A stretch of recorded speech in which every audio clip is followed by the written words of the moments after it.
Today's topic is going to be igneous rocks.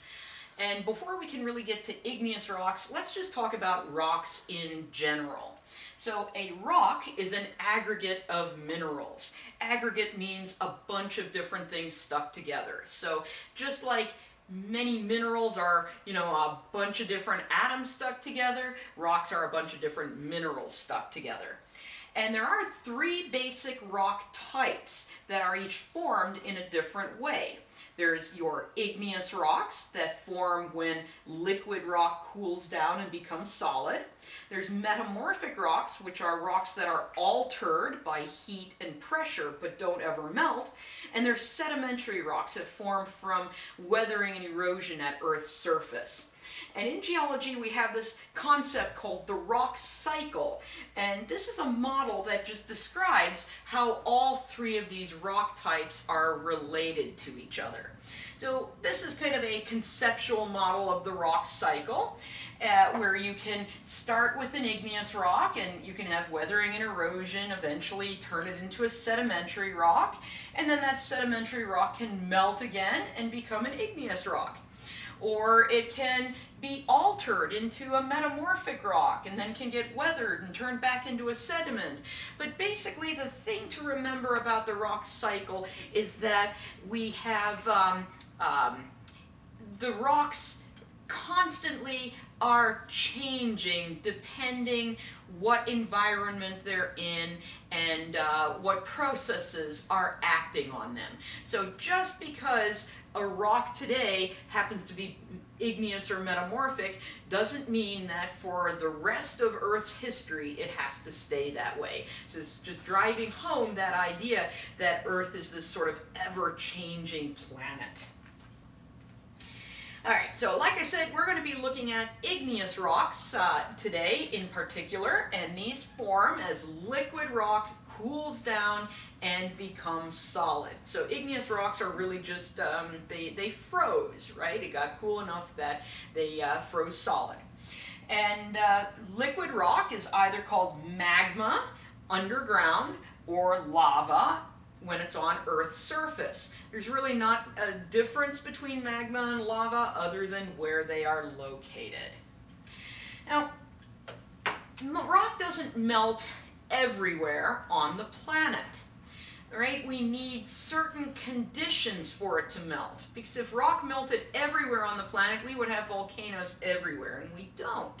So there are three main ways that rock can melt on Earth. Now, one of these is increase the pressure. Well, you heat up anything enough, eventually it's going to melt. Now on Earth, this happens in places called mantle plumes. A mantle plume is where we have extra heat rising from the core through the mantle, and it's a very localized area of this extra heat, and it ends up melting the crust and creating magma. And this is why we have volcanoes in places like Hawaii or Yellowstone or the Canary Islands. Now another way you can melt rock is that there could be a decrease in pressure on hot rocks. So as pressure increases, so does the melting temperature. So if we have really, really hot rocks and just the pressure decreases, there's no change in temperature at all, they can start melting, because when that pressure is decreased, they're not forced to stay in the solid state anymore. This happens at divergent plate boundaries. Divergent plate boundaries, remember I said plate tectonics, Earth's surface is broken into all these pieces that are moving around. Well, at divergent boundaries, the plates are moving away from each other, and when they move away from each other, that lowers the pressure. So this is why we have underwater volcanoes at places like the mid-ocean ridge, or we have volcanoes in the East African rift system. Now, we can also get rock to melt with the addition of volatiles. And volatiles for a geologist are things like water and carbon dioxide. And when these are added to rock, it lowers the melting temperature. This is also known as flux melting. And you see this if you ever move to a place where it gets cold in winter and they want to get the ice off the roads. They'll put salt on the road because salt lowers water's melting point. That's another example of this flux melting where you add something to it and it changes the melting temperature. So with rock, we add these volatiles and the rocks will melt at a lower temperature. This happens at subduction zones. Well, a subduction zone is where two plates are coming towards each other and one plate, usually, well, not even usually, always, the ocean plate, sinks underneath another plate. Well, if it's the ocean plate, it's taking a whole bunch of this water and stuff with it. And when it brings it down into the hot rocks of the mantle, it can cause melting. And so this is why we have volcanoes in places like the Cascades in Washington and Oregon, because you have subduction happening in that area. This is a graphical representation of what I was just talking about. So what we're looking at here in this graph, this is the normal situation. Now on these graphs, the x-axis is temperature and the y-axis is pressure, or actually depth, because pressure increases the deeper we go. And the red is the geothermal gradient. That's the temperature as we go into Earth. The green that's labeled solidus, that's the melting point of rocks. So in a normal situation like what we have here in East Texas, well, the melting temperature or the geothermal gradient never reaches the melting point of rocks. That's why we don't have any volcanoes here. But say at a mid-ocean ridge, one of those divergent plate boundaries, we have a lot of heat at low pressure. And so these two lines intersect. That means we get melting. Or this is a mantle plume where everything's just hotter, right? It's hotter, so we push that red geothermal gradient that way. They intersect. We get melting. Or this is that subduction zone where we lower the melting point. And again, they cross, right? And we get melting. So those are why we get melting in certain parts of the world and not in others. All right, now when we're talking about igneous rocks, we have different compositions of igneous rock. And you're going to really see where this is important later on when we start talking about volcanoes. Because depending on the composition of the lava that comes out of the volcano, this can greatly affect whether it's a really violent, explosive eruption or if it's a pretty quiet eruption with nothing but lava flows. So these rock compositions are not just important when identifying and classifying the igneous rocks, it's also actually quite important when we're looking at natural hazards involved with volcanoes. So anyway, our first igneous rock composition is felsic. And this has a lot of silica in it. You can think of silica as quartz. Basically, it's those little silicate tetrahedra that we talked about in the mineral lab. Has a whole lot of those in there. These tend to have a light color. They're going to be kind of white, pale gray, or pink. They have a low density for a rock. And the minerals that you're going to see in there will include quartz, K-spar, which is potassium feldspar. We hate writing out potassium feldspar over and over and over again, so we abbreviate it K-spar, and muscovite. And so where this weird name felsic comes from, it comes from that feldspar, that's the fel, and the sic is the silica.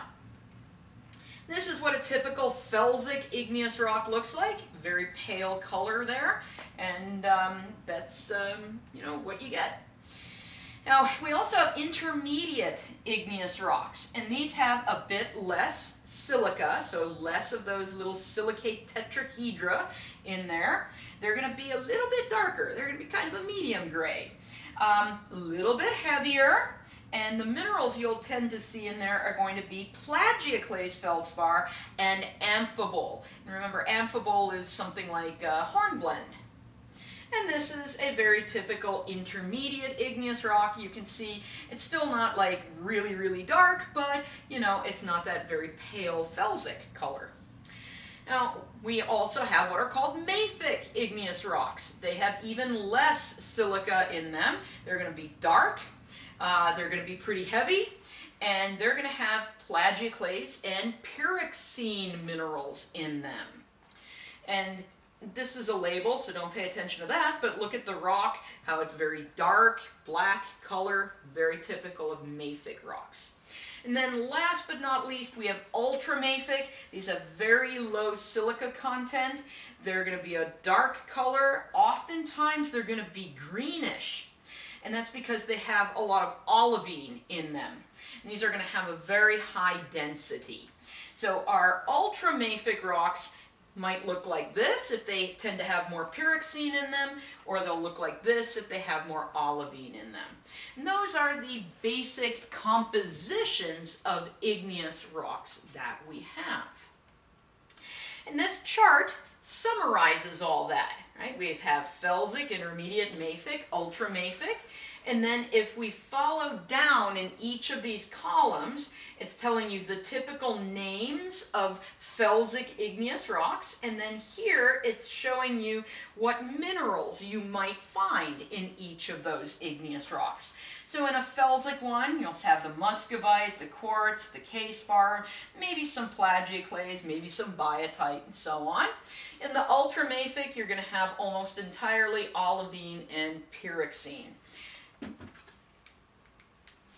So you can remember this as felsic is light colored, intermediate's kind of, you know, medium colored, and mafic is dark colored.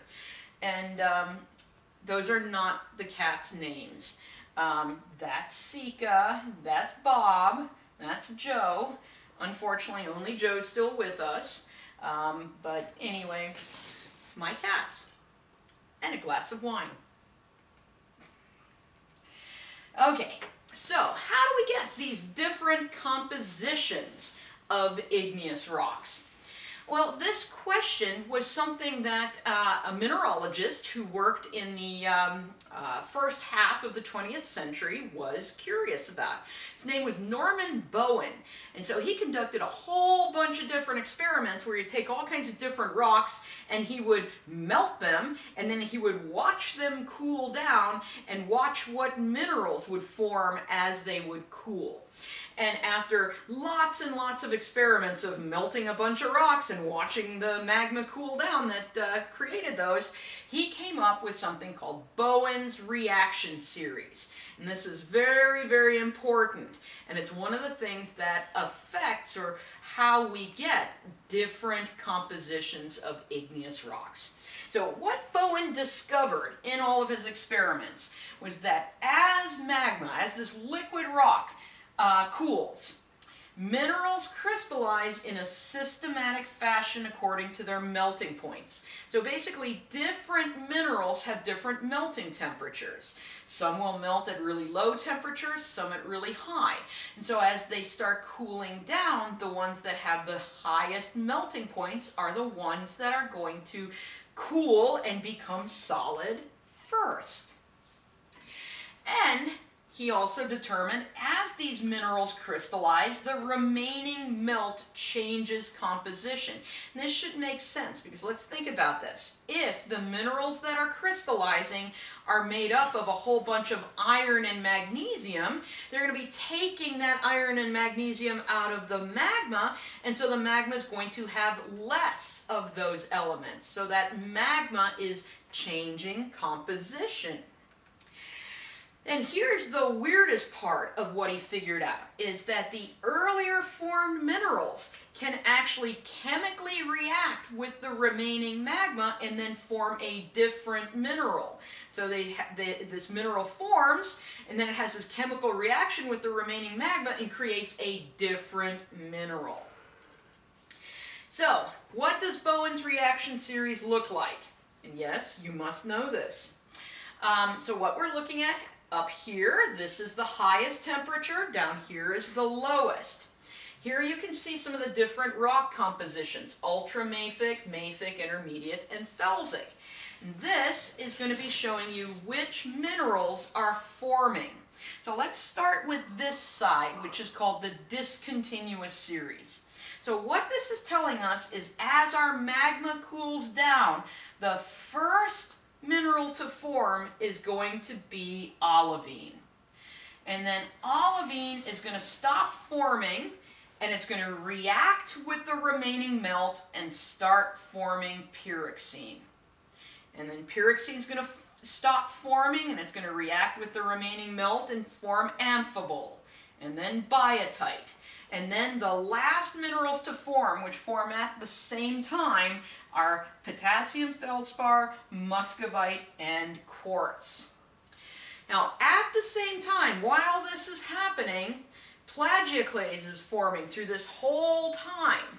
But that plagioclase feldspar ends up changing depending whether it formed at a higher temperature or a lower one. Plagioclase that forms at a higher temperature tends to be calcium rich. At a lower temperature tends to be more sodium rich because the sodium fits better in the crystal structure when it's colder. And if you're kind of halfway in between, you're going to have some calcium and some sodium. And so this is very important that you know that.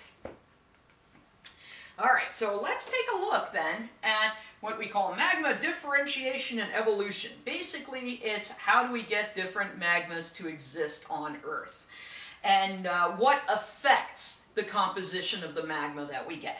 Well, number one, the parent rock, the rock that is being melted, is going to affect the ultimate composition.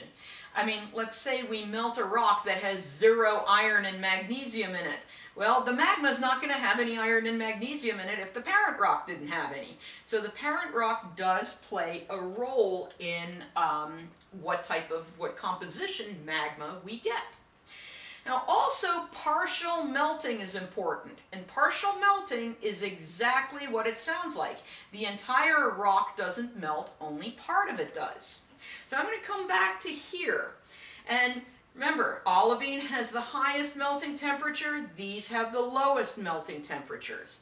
So if we partially melt a rock, we're basically raising the temperature a little bit. And that means that these minerals can melt, these can't. Your felsic minerals have a lower melting temperature than your mafic ones. So there is a rule involved with partial melting. Anytime you partially melt something, your magma is going to be more felsic than the parent rock.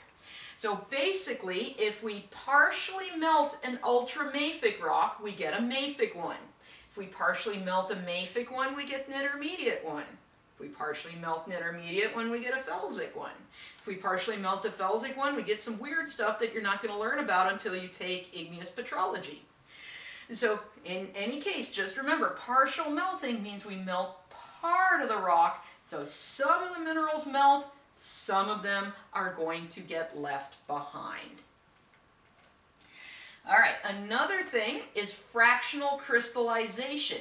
What happens in this case is the earliest formed minerals, like the olivine or the pyroxene, end up sinking to the bottom of the magma chamber, and then they're sort of taken out of the equation, so they can't react with the remaining melt. So we get some different minerals forming. You also have something called assimilation. It happens to be futile. No, wait, resistance is futile. Assimilation always happens. No. Assimilation is where some of the rock surrounding the magma starts getting melted. And then we have magma mixing, which is pretty obvious. You have two magma bodies, they end up running into each other, mixing together, making like a magma margarita, and there you go. It's going to not be the composition of the first magma, not the composition of the second, but kind of a mix of the two. So we can see some of these examples on here. Let's see. Here's our fractional crystallization, where those earliest formed minerals settle out, and they change the composition of the remaining melt, so we get different minerals forming. Here's our assimilation where the heat of that magma melts the surrounding rock. So just imagine if you had the surrounding rock being a whole lot of quartz or something. Well, you're going to start turning that magma a bit more felsic because we're adding a lot of felsic minerals to it. And then here's our magma margarita, where we have these two different magma chambers that run into each other and mix together. So these are some of the ways we can get different types, different compositions of magma.